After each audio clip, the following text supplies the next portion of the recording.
আন-নাযার, এই দৃষ্টিটা বড় ভয়ঙ্কর। আল্লাহর হাবিব সাল্লাল্লাহু আলাইহি ওয়াসাল্লাম বলেছেন, আন-নাযার সাহামুন মাসমুমুন মিন সিহামি ইবলিস। এই দৃষ্টি, লাগামহীন দৃষ্টি, শয়তানের বিষ মাখানো তীরবানের মধ্যে থেকে একটা ভয়ঙ্কর তীর। এই তীর দিয়ে শয়তান যুবকদেরকে কাবু করে ফেলে। ডাইরেক্টলি শারীরিক সম্পর্কের দিকে কেউ যায় না। প্রথমে বদনজর, প্রথমে কি কথা কয় না, গলার সাউন্ড এখন কমে আসছে, এখন বিপরীতে ঘা পড়তেছে, তো এখন আর সাউন্ড নাই। প্রথমে শুরু হয় কি দিয়ে? বদনজর, লাগামহীন নজর। তারপরে মুচকি হাসির বিতরণ, চোখে চোখে কথা হয়, আচ্ছা না নাই? হাসি বিতরণ হয়, মোবাইল নাম্বার আদান প্রদান হয়, ফেসবুকের আইডি শেয়ার হয়, তারপরে রাত জেগে কম্বলের নিচে চ্যাটিং ফ্যাটিং আছে না নাই? তারপরে চলে আসে 14ই ফেব্রুয়ারি, বিশ্ব বেহায়া দিবস, ঠিক কিনা? দেখছেন ধাপগুলো, দেখছেন স্টেপ বাই স্টেপ হারামের দিকে যায়। এরপর অবৈধ দৈহিক সম্পর্কের দিকে যায়। আল্লাহ এই গজব থেকে তুমি আমার ছেলেদেরকে বাঁচাও, আমার দেশের মেয়েদেরকে বাঁচাও, চিল্লায় পড়ে না আমিন। তাহলে শুরু হয়েছিল কি দিয়ে? কি নজর? কি নজর? বদনজর। এটা দিয়ে শুরু, জিনা দিয়ে শেষ। এজন্য ইসলাম বলে মুকাদ্দামাতুল হারামে হারাম, মা ইউআদ্দি ইলাল হারাম ফাহুয়া হারাম। যেটা হারামের দিকে তোমাকে ধীরে ধীরে গ্রাজুয়ালি পৌঁছে দিবে, ওটাকেও হারাম ঘোষণা করেছে কে? এজন্য বিষ্ণু ঈসা ইসলাম ওনার মেয়ের জামাতা সাইয়েদনা আলী রাদিয়াল্লাহু তাআলা আনহুকে বলেছেন, আলী খবরদার, লা তুতবি'ইন নাযরাতান নাযরা, এক নজর যদি ভুল করে কোনো নারীর চেহারার দিকে তোমার পড়ে যায়, খবরদার দ্বিতীয় নজর দিও না।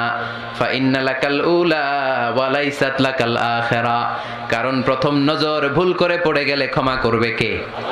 কিন্তু তার সৌন্দর্য উপভোগের জন্য বারবার তার দেহের দিকে তাকালে, বারবার তার চেহারার দিকে তাকালে আমল নামাটা গুনাহ দিয়ে ভর্তি করে দিবে কে? আল্লাহ চেক এন্ড ব্যালেন্স করেছেন। পুরুষদেরকেও বলেছে চোখ নামাও, কুল্লিল মুমিনিনা ইয়াগুদ্দু মিন আবসারিহিম, lower your gaze, lower your eyesight.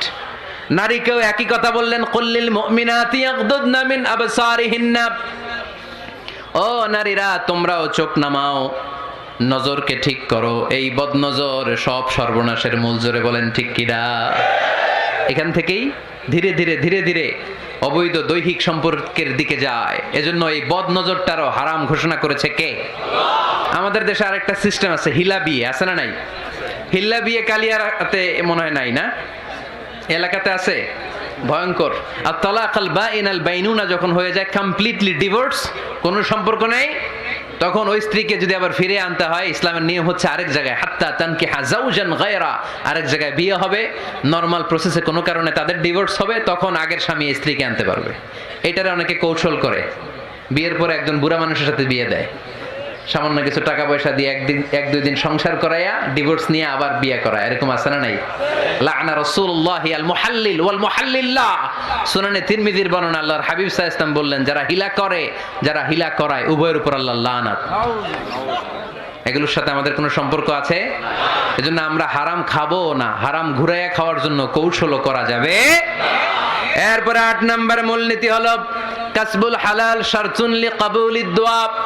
আমরা বলি হুজুর আমার দোয়া কবুল হয় না, কিন্তু দোয়া কবুলের সবচাইতে বড় শর্ত হলো হালাল ইনকাম, ঠিক কি না? হালাল উপার্জন ছাড়া যদি দোয়া করেন কবুল হবে? হারাম কিছু খেয়ে যদি আপনার দেহটারে বর্ধনশীল করেন, এই দেহ জান্নাতে ঢুকবে? লা ইয়াদখুলুল জান্নাতা জাসাদুন গুযিয়া বিল হারাম, হারাম দিয়ে বর্ধিষ্ণু যে দেহ, এই দেহ কোনোদিন আল্লাহর জান্নাতে ঢুকবে না। চিল্লায় বলেন ঠিক কি না? ইন্নাল্লাহা তাইয়্যিব লা ইয়াকবালু ইল্লা তাইয়্যিবা, আল্লাহ পবিত্র, আল্লাহ পবিত্র ছাড়া কোনো কিছু গ্রহণ করে না। এক লোক কাবার চারদিকে কাঁদতে কাঁদতে বেহুশ, ইয়া রাব ইয়া রাব ইয়া রাব বলে বলে কাঁদতেছে। সাহাবারা দেখে বলল, সর্বনাশ, আজকের দিনের সব সওয়াব তো এই লোক নিয়ে যাবে, তার চেয়ে বেশি সওয়াব তো কেউই কামাই করতে পারলো না। আল্লাহর হাবিব সাল্লাল্লাহু আলাইহি ওয়াসাল্লাম বললেন, ওয়া মাতআমুহু হারাম, ও যা খায় ওটা হারাম খায়, ওয়া মালবাসুহু হারাম, ও যা পরে হারাম টাকা দিয়ে কেনা ড্রেস আপ, ওয়া গুযিয়া বিল হারাম, ওর দেহটা বড় হয়েছে, বর্ধিষ্ণু হয়েছে হারাম খেয়ে, ফা আন্না ইউস্তাজাবু লাহু, কেন আল্লাহ তার দোয়া কবুল করবে? কঠিন কালেও তার দোয়া আল্লাহর আরশে পৌঁছবে না। চিল্লায় বলেন ঠিক কি না? এজন্য দোয়া যদি আল্লাহর কাছে মাকবুল করতে চান, আপনার দোয়া যদি আল্লাহর আরশ পর্যন্ত পৌঁছাতে চান, হালাল খাওয়ার দরকার আছে না নাই? জিহাদের ময়দানে এক সাহাবা সর্বপ্রথম তীর মেরেছেন, নাম কি জানেন? সাদ বিন আবি ওয়াক্কাস রাদিয়াল্লাহু তাআলা আনহু।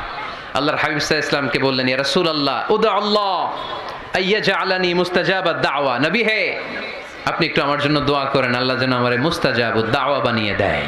কি বানিয়ে দেয়? সবাই বলেন মুস্তাজাবুদ দাওয়া, মানে এমন লোক যে দোয়া করলেই কবুল।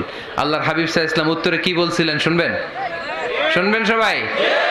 আল্লাহর হাবিব সাল্লাল্লাহু আলাইহি ওয়াসাল্লাম বললেন, ইয়া সাদ আতিব মাতআমাক তাকুন মুস্তাজাবুদ দাওয়া। হে সাদ, মুস্তাজাবুদ দাওয়ার জন্য আমার স্পেশাল দোয়ার দরকার নাই, তুমি যা খাবে হালাল খেও, হালাল খেলেই তুমি মুস্তাজাবুদ দাওয়া। হালাল খেলেই তোমার দোয়া কবুল করে নিবে কে? 9 নম্বর মূলনীতি, আল হালালু হালালুন লিল জামি' ওয়াল হারামু হারামুন লিল জামি'। হালাল এটা সবার জন্য হালাল, হারাম এটা সবার জন্য। আওয়াজ করে উত্তর দিতে হবে, ঘুষ খাওয়া হালাল না হারাম?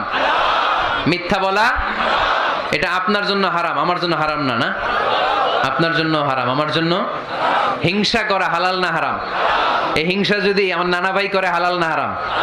আমি যদি করি, বাইতুল মোকাররমের ইমাম যদি করে, শুধু কাবা ঘরের ইমাম সাহেব হিংসা করতে পারবে? হ্যাঁ পারবে? হালাল সবার জন্য হালাল, হারাম সবার জন্য হারাম। বলেন তো, বুঝে শুনে উত্তর দিয়েন, প্যান্ট শার্ট পরা হালাল না হারাম? কথা কন আরো জোরে। 2 দল নাকি 1 দল? সবাই বলেন হালাল না হারাম? প্যান্ট শার্ট পরা এটা হালাল শুধু আপনার জন্য নাকি? আমার জন্য হারাম না। প্যান্ট শার্ট পরা আমার জন্য হালাল, আমার নানা ভাইয়ের জন্য হালাল, কাবা ঘরের ইমামের জন্য হালাল। চিল্লায় বলেন ঠিক কিনা? আল হালালু হালালুন লিল জামি' ওয়াল হারামু হারামুন লিল জামি'। কিন্তু আমরা প্যান্ট শার্ট পরি না। আমাদের এদেশের আলেম ওলামারা ঢিলে ঢালা জুব্বা পরে, সুন্নতি পোশাক পরে, কিন্তু প্যান্ট শার্ট পরা তাদের জন্য হালাল, আমার জন্য হালাল, ইমাম সাহেবের জন্য হালাল। যেটা হালাল এটা সবার জন্য হালাল, যেটা হারাম এটা সবার জন্য হারাম। আওয়াজ করে বলতে হবে ঠিক কিনা? মদিনাতে বনু মাখজুমিয়া গোত্রের এক নারী চুরিতে ধরা পড়ল। সবাই বলতেছে, ইয়া রাসূলুল্লাহ, এই মহিলাটা অনেক বড় বংশের মেয়ে, আপনি মাফ করে দেন, আপনি হাত কেটে দিয়েন না। চুরি করলে কি করতে হয় জানেন না বোধহয় নিয়মটা? না, হ্যাঁ, ফাকতাউ আইদিয়াহুমা, the government, the authority should cut down his right hand. চুরি করলে হাত কেটে দাও, এটা ইসলামের বিধান। আল্লাহর হাবিবরে সবাই বললেন, ইয়া রাসূলুল্লাহ, এই মেয়ের হাত কেটে দিয়েন না। আল্লাহর হাবিব সাল্লাল্লাহু আলাইহি ওয়াসাল্লাম বললেন, খবরদার, আল্লাহর বিধানের ক্ষেত্রে আমারে সুপারিশ করার স্পর্ধা দেখিও না। লাউ আন্না ফাতিমাতা বিনতি মুহাম্মাদিন সারাকাত লাকাতা মুহাম্মাদুন ইয়াদাহা। মাখজুমিয়া গোত্রের মেয়ে কেন, আমার কলিজার টুকরা নয়নের পুটলি ফাতেমাও যদি চুরি করে, ফাতেমার হাত কেটে দিতে আমি 1 সেকেন্ডও দেরি করব না। কারণ এটা আল্লাহর আইন, বিধান সবার জন্য সমান। অন্যায় করলে ঠেলাওয়ালা দিনমজুর তার ছেলে অন্যায় করলে যে আইন, এমপির ছেলে অন্যায় করলে একই আইন। চিল্লায় বলেন ঠিক কিনা? আইন সবার জন্য সমান। There is no difference between black and white, between upper and lower, between the richer section of the society and poorer section of the society, between the member of the parliament and factory worker, between the president of Bangladesh and the rickshaw puller. Everyone is totally equal, 100% equal, completely equal in the eyes of Quran, in the eyes of Islam. ইসলামের দৃষ্টিতে সবাই সমান, এখানে আলাদা নাই। সাইয়েদনা ওমর ফারুকের ছেলে আবু শাহামা নাবিজ খেতে যে এটা মদের মতো হয়ে গিয়েছিল। আমর ইবনে আল আস রাদিয়াল্লাহু তাআলা আনহু ওনাকে মদ খাওয়ার শাস্তি দিয়েছিলেন 80 বেত। ফিরে যখন আসলো, ওমরে ফারুক বললেন, না, তুমি আমার ছেলে কেন খাইলা, এজন্য আমার পক্ষ থেকে আরো 80 বেত। আইন সবার জন্য সমান। চিল্লায় বলেন ঠিক কিনা? এখানে কোনো ডুপ্লিমেসি করার সুযোগ, পার্সিয়ালিটি করার কোনো সুযোগ? আইন সবার জন্য সমান। আল হালাল হালালুন লিল জামি' ওয়াল হারাম হারামুন লিল জামি'। আল হালালু বাইয়িন ওয়াল হারামু বাইয়িন ওয়া বাইনাহুমা উমুরুন মুশতাবিহাত লা ইয়ালামুহুন্না কাসীরুম মিনান নাস। হালাল সুস্পষ্ট, হারাম সুস্পষ্ট। কোনটা হালাল আল্লাহ বলেছেন, কোনটা হারাম বলেছেন, আর কিছু কিছু ক্ষেত্রে আল্লাহ কিছু বলেন নাই। তার মানে আমরা মাফ পেয়ে গেছি ওগুলা। সুবহানাল্লাহ বলেন। রাহমাতান লাকুম গায়রা নিসিয়ান, যেগুলোর ব্যাপারে আল্লাহ চুপ থেকেছেন, আমাদের উপর রহমত দেখাইতে যে চুপ থেকেছেন। এগুলো নিয়ে খোসাখুশি করলে, গুতাগুতি করলে আমাদের উপরে ঝামেলা বাড়বে। চিল্লায় বলেন ঠিক কিনা? আল্লাহর হাবিব সাল্লাল্লাহু আলাইহি ওয়াসাল্লাম বলেছেন, ফাইন্নামা আহলাকাল্লাযীনা মিন ক্বাবলিকুম কাসরাতু মাসাইলিহিম ওয়া ইখতিলাফুহুম আলা আমবিয়াইহিম। আমার আগে যত উম্মাত ধ্বংস হয়েছে, দুইটা কারণে সবচেয়ে বেশি ধ্বংস হয়েছে। নাম্বার 1, কাসরাতু মাসাইলিহিম, বেশি প্রশ্ন করার কারণে। কি করার কারণে? জানার জন্য প্রশ্ন, ঠেকানোর জন্য প্রশ্ন, ফিতনা বাজানোর জন্য আমাদের প্রশ্ন আছে না নাই? না, প্রশ্ন করবেন শুধু জানার জন্য। ধ্বংস হওয়ার 2 নাম্বার কারণ, ফাইন্নামা আহলাকাল্লাযীনা মিন ক্বাবলিকুম কাসরাতু মাসাইলিহিম ওয়া ইখতিলাফুহুম আলা আমবিয়াইহিম। নবীদের ব্যাপারে ইখতিলাফ করেছে তারা। আমাদের সমাজে ইখতিলাফ আছে না নাই? দলাদলি আছে না নাই? এই দলাদলি করা যাবে? দলাদলি করা যাবে?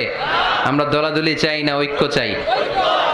এই আপনাদের গলার আওয়াজ, আওয়াজ করে বলেন, দলাদলি চাই নাকি ঐক্য চাই?